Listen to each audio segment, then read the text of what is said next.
დავუბრუნდებით კვლავ დროებით ოკუპირებულ აფხაზეთში მომხდარ ტრაგედიას, სადაც გალის რაიონის სოფელ საბერიოში გაჩენილ ერთ-ერთ საცხოვრებელ სახლში გაჩენილი ხანძრის შედეგად 5 მცირეწლოვანი ბავშვი დაიღუპა, მათგან ყველაზე უმცროსი 4 თვის ჩვილია. ჭოლარიების სახლში გაჩენილი ხანძრის შედეგად დაშავებული ქალი კი, როგორც უკვე იცის, ჩვენმა მაყურებელმა ახლა გალის საავადმყოფოში იმყოფება.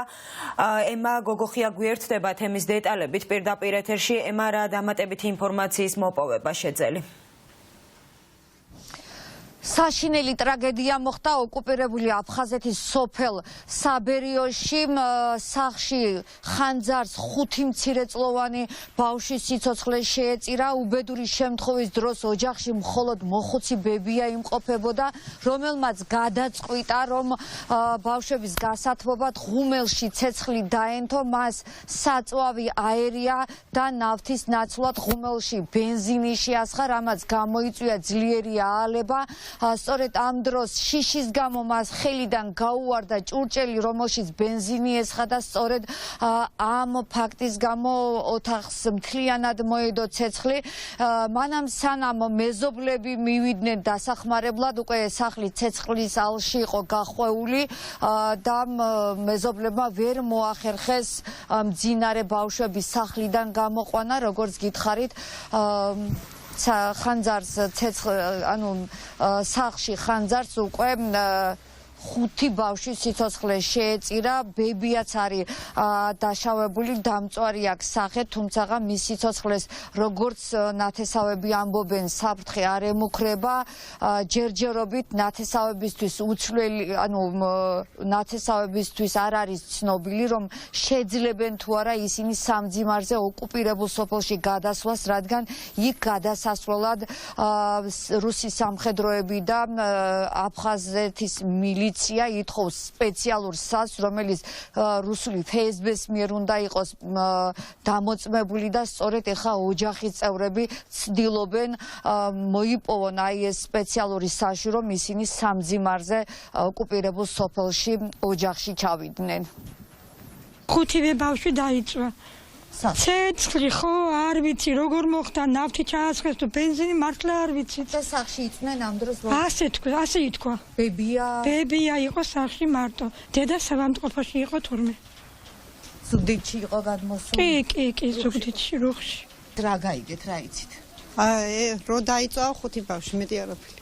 და საბერიაში. როგორ მოხდა, რა ვითარება? რავის ბენზინიო თუ ნავთიო ჩაუცხიაო და აფეთქდა. ვინ იყო ამ? ბებია. 5-ვეა გარდაცვლილი. როგორ მოხდა ეს არ ვიცით ჩვენ, დაგვირეკეს რომ ცეცხლი აიკიდა ბენზინსა. დაიღუპნენ 5-ვე ბავშვი. მეორე კლასელია, 8 წლის და შემდეგ დანარჩენი. ყველაზე პატარა უმცროსი 1 წლის. ზუსტად ჩვენ მეზობლები ვარ და რაც ვიცით, ეგ ვიცით. რამდენი ხანია მიიღა შეყვავილება? 1 საათი იქნება. 5-ვე ბავშვი არის გარდაცვლილი. 5-ვე არის, რა ვიცი. ბებიას მდგომარეობა როგორ არის? არ ვიცი არაფერი. პატარები არიან ეს ბავშვები? პატარები არიან. მე არ ვიცნობ საერთოდ ამ ბავშვებს, აქ არ ვიყავი და რა ვიცი. ამ უბედური შემთხვევის დეტალებს ნათესავები ამ წუთებშიც არკვევენ, როგორც ირკვევა უბედური შემთხვევის შედეგად გარდაცვლილი ბავშვის, უფროსის ასაკი არის 8 წლის, ხოლო ყველაზე პატარა არის 1 წლის. როგორც გითხარით, უბედური შემთხვევის დროს მხოლოდ ბებია იმყოფებოდა სახლში, დედმამა ზუგდიდში საავადმყოფოში იმყოფებოდნენ. აქვე უნდა აღინიშნოს ის ფაქტიც, რომ ოკუპირებულ აფხაზეთს საქართველოს ხელისუფლებამ ელექტროენერგიის მიწოდება შეუწყვიტა. შემდეგ ამას მოყვა ხმაური, ისევ დაპირდა საქართველოს არალეგიტიმური ხელისუფლება მათ დენის მიწოდებას. დანაპირები არ შეასრულა.